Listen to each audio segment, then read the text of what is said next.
তো নতুন বছর শুরু হতে আর মাত্র কয়েক ঘন্টার অপেক্ষা, তারপরে কিন্তু কয়েকটি গুরুত্বপূর্ণ নিয়ম পরিবর্তন হচ্ছে, কয়েকটি ডকুমেন্টের নিয়মও কিন্তু পরিবর্তন হচ্ছে।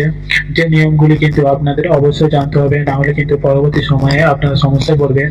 তো আজকের এই ভিডিও থেকে আপনারা দেখে নেব 1 জানুয়ারি থেকে কোন কোন নিয়ম পরিবর্তন হচ্ছে, ডকুমেন্টের ক্ষেত্রে কোন কোন নতুন নিয়ম আসছে এবং আপনার প্রতিদিনের জীবনযাপনে কি কি পরিবর্তন আসতে পারে। তো ভিডিওটি শুরু থেকে শেষ পর্যন্ত অবশ্যই দেখবেন। ভিডিওটি ভালো লাগলে লাইক করবেন, চ্যানেলটিকে সাবস্ক্রাইব করে পাশে রাখা বেল আইকনটা ক্লিক করে রাখবেন, যাতে এরকম নিত্য নতুন ভিডিও সবার প্রথমে আপনি পান। চলুন ভিডিও স্ক্রিনে যাওয়া যাক। তো এবার আমরা দেখে নেব হচ্ছে দৈনন্দিন জীবনে আপনার কি কি পরিবর্তন আসছে আর নতুন বছরের শুরু হতে হতে কোন কোন নিয়মের পরিবর্তন হবে, কোন কোন ডকুমেন্টের নিয়মের পরিবর্তন হবে। তো প্রথমে আপনারা দেখতে পাচ্ছেন আধার কার্ডের জন্ম তারিখ আর চলবে না। তো বর্তমানে আধার কার্ডের মধ্যে কিন্তু জন্ম তারিখের উল্লেখ থাকে, ফলে অনেকেই কিন্তু জন্ম নথি হিসাবে আধার কার্ড ব্যবহার করে থাকে। তবে এবার থেকে চালু হচ্ছে নতুন নিয়ম। এর ফলে জন্মের নথি হিসাবে আর আপনি আধার কার্ড ব্যবহার করতে পারবেন না। অর্থাৎ এবার থেকে কিন্তু জন্মের প্রমাণ হিসাবে আপনি আধার কার্ড ব্যবহার করতে পারবেন না, এমনটাই কিন্তু আপডেট আসছে। গত 1 ডিসেম্বর থেকে কিন্তু এই নতুন নিয়ম চালু করা হয়েছে। ইউআইডিআই জানিয়েছেন জন্মের তারিখ, মাস ও বছর ইত্যাদি পরিবর্তন করে কিন্তু অনেকে বিভিন্ন অসাধু পদক্ষেপ করছে। এই জালিয়াতি ঠেকানোর জন্য কিন্তু নতুন পদক্ষেপ নেওয়া হচ্ছে।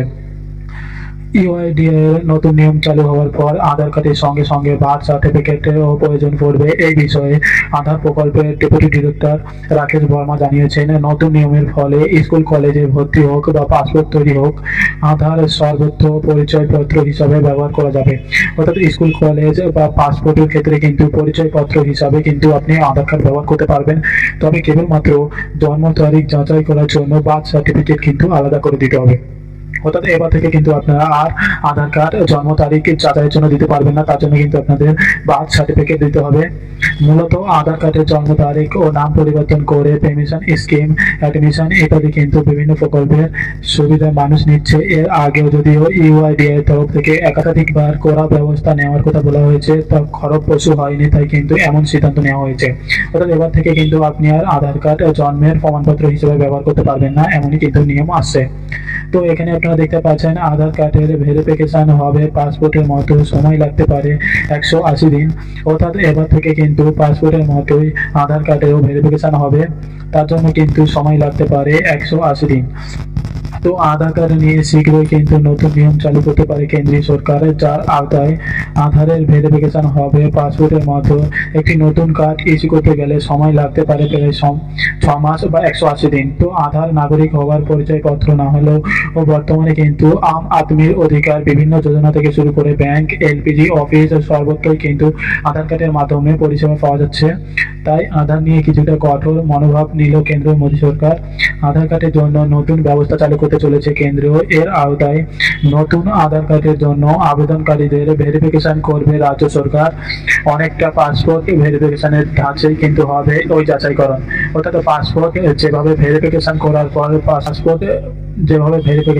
পর পাসপোর্ট আপনাদেরকে দেওয়া হয়, ঠিক একইভাবেই কিন্তু এবার থেকে আপনাকে ভেরিফাই করার পর তারপরে কিন্তু আপনাকে আধার কার্ড দেবে। অর্থাৎ রাজ্য সরকার প্রথমে ভেরিফিকেশন করবে, তারপরে কিন্তু আপনার নামে আধার কার্ড আসবে।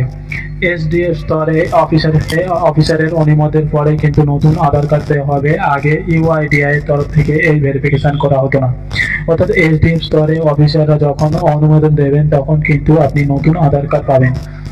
পরবর্তী যে আপডেট সেটা হলো মোবাইলের সিম কার্ড নিয়ে। তো সিম কার্ড নিয়ে নতুন নিয়ম জারি করছে সরকার। মোবাইল ব্যবহারকারীদের এই নিয়ম সম্পর্কে জানা দরকার, না মানলে কিন্তু বড় শাস্তির মুখে পড়তে পারেন।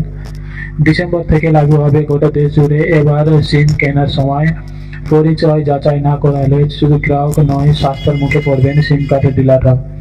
জরিমানার পাশাপাশি হতে পারে জেল। 1 ডিসেম্বর 2023 থেকে কার্যকর হয়েছে এই নিয়ম। প্রথমে এই নিয়ম 1 অক্টোবর থেকে শুরু হওয়ার কথা ছিল, কিন্তু তারপরে 2 মাস কিন্তু পিছিয়ে দেওয়া হয়েছে। পরিচয় গোপন করে সিম কার্ড কেনার ঘটনা রুখতে কিন্তু কমর বেঁধে রয়েছে সরকার। ইতিমধ্যে কিন্তু জিও, এয়ারটেল সমস্ত টেলিকম অপারেটর এই নিয়ম মেনে চলার নির্দেশ দেওয়া হয়েছে। ভারতের টেলিকম দপ্তর তা জানিয়েছেন, সিম কার্ড নিয়ে জালিয়াতি রুখতে কিন্তু এই নিয়ম কার্যকর করা হয়েছে। অর্থাৎ এবার থেকে কিন্তু আপনি আর বিনা পরিচয়পত্র আপনি কিন্তু সিম কার্ড পাবেন না, এমনই কিন্তু নিয়ম আছে। পরবর্তী যে গুরুত্বপূর্ণ আপডেট সেটা প্রত্যেকের জন্যই কিন্তু গুরুত্বপূর্ণ, যেটা হলো রান্নার গ্যাসে বায়োমেট্রিক বা ইকেওয়াইসি আপডেট। আপনারা হয়তো অনেকেই করেছেন, অনেকে এখনো করেননি।